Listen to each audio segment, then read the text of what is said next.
மாபெரும் சபைதனில் நீ நடந்தால் உனக்கு மாலைகள் விழ வேண்டும் என்ற வரிகளுக்கு சொந்தக்காரனாம் இன்றைய விழாவின் கதாநாயகனாம் திரு கண்ணதாசனின் வரிகளை எனக்கும் உரிதாக்கிக் கொண்டு அந்த மாலைகள் அல்ல, இந்த மாபெரும் சபைதனில் நிறைந்திருக்கும் இந்த சான்றோர் பெருமக்கள் மத்தியில் இந்த மாலை நேரத்தில் கவி பாடுவதற்கும் இந்த நிகழ்வின் ஒருங்கிணைப்பாளராக வாய்ப்பு தந்தமைக்கும் இந்த நேரடி நிகழ்வில் கவியரங்கர் நெறியாளரான பொறுப்பை கொடுத்தமைக்கும் வடிக்கும் பால் போல் தூய தமிழ் பற்று கொண்ட சொல்லின் செல்வர் கலைமாமணி திரு ஆவடி குமார் ஐயா அவர்களுக்கும் தமிழ் வளர்ச்சி துறையின் மேலாள் இயக்குனர் திரு விஜயராகவன் ஐயா அவர்களுக்கும் எங்கள் குடும்பத்திற்கே அமர்வு தலைமையால் நான் என் கணவர் என்பவள் உள்ளிட்ட மூவருக்கும் எங்கள் அருந்தமிழ் சங்கத்தின் உறுப்பினர்கள் அனைவருக்குமே அமர்வு தலைமையாக இன்று பின்னூட்டம் வழங்கிக் கொண்டிருக்கும் நெய்தல் நாடன் ஐயா அவர்களுக்கும் என் வணக்கத்தினை தெரிவித்துக் கொண்டு குடும்பமே முடிவெடுத்து இந்த சிறு வார்த்தைகளை உங்களுக்காக கோர்த்து வந்திருக்கிறேன். இவ் அனைத்தும் அல்ல, முக்கால் வீதம் நம் கண்ணதாசனின் படைப்புகளின் தலைப்புகளாக நான் இங்கே கொடுத்திருக்கின்றேன். காலம் என்னும் நதியிலே கடந்தும் போகாமல் கரைந்தும் போகாமல்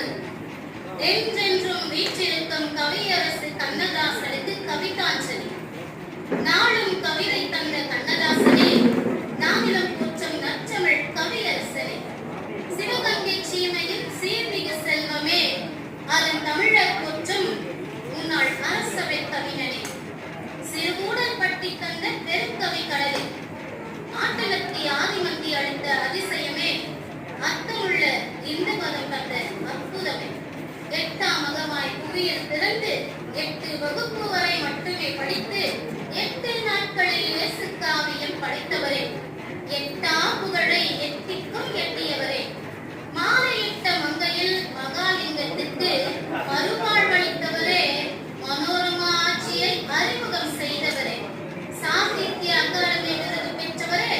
சாகாவரம் பெற்ற சாதனையாளரே, மெட்டுக்கு பாட்டு எழுதிய வானம் பாடிய மதுரை வீரனுக்கு வசனம் எழுதிய வணங்கா முடியே, கவலை இல்லாத மனிதனா என்றும் காலம் என்னும் நதியில் பயணித்தவனே, கண்ணே கலைவானே என்று கடைசியாய் பாட்டெழுதி தமிழரின் வாழ்வில் கலந்தவனே, நம்பிக்கை மலர்களை மனமாற தந்து நம் மனப்போல் வாழ்வுவென மந்திர பேனா நாட்டியத்தில் முற்று பெறாத காப்பியங்களை படைத்தவனே, அதைவிட ரகசியமாய் வாழ்க்கை எனும் சோலையிலே காதல் பலவிடம் என சொல்லி பெரும் பயணம் செய்த பெரியோனே, உன்னை சண்ட மாருதம் என்பேனோ, தென்றல் என்பேனோ, வணங்காமுடி என்பேனோ, வானம்பாடி என்பேனோ, சிகப்பு ஆட்சி கத்து எடுத்த கருப்பு பணம் எனும் திரைப்படத்திற்கு வசனம் எழுதிய வெள்ளை மனம் கொண்ட வெண்பருதிய செந்தமிழ் சுடரே, பைந்தமிழ் பகலவனே, கண்ணதாசனே, வாழ்வின் நின் புகழ் காலம் என்னும் நதியிலே இன்றும் என்றென்றும். வாய்ப்புக்கு நன்றி, வணக்கம்.